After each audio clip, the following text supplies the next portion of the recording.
ஒரு மனுஷன் இன்னொரு மனுஷனோடு கூட இணையும் போது என்னதான் தலையில் நின்னாலும் உலக காரியத்தை தான் செய்ய முடியும், இந்த பலனால தான் செய்ய முடியும். ஆனால் நம்ம கர்த்தரோடு கூட அவரோடு கூட ஒரே ஆவியாக இசைந்து காணப்படும் என்று சொன்னால் அந்த ஆவியே நம்மளை வழி நடத்தும். கரங்களை உயர்த்தி சொல்லுங்க, அந்த ஆவியே அற்புதமாக வழி நடத்தும். அது நீங்கள் you are not separated, you will not be separated.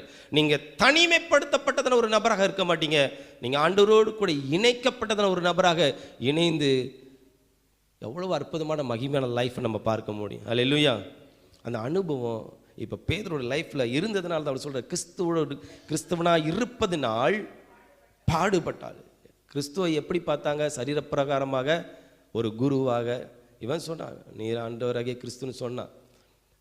ஆனால் இன்றைக்கு அந்த வார்த்தை சொல்கிறவன் கிறிஸ்தவனாக இருப்பேன். நான் இன்னைக்கு இஃப் ஐ பிகம் கிறிஸ்டியன், நான் கிறிஸ்தவனாக மாறிட்டேன், நான் இயேசுவை உடையவனாக மாறிட்டேன்னா இந்த பாடுபட்டால் என்கிறதான அந்த காரியம்தான் என்னை என்ன செய்து தேவனோடு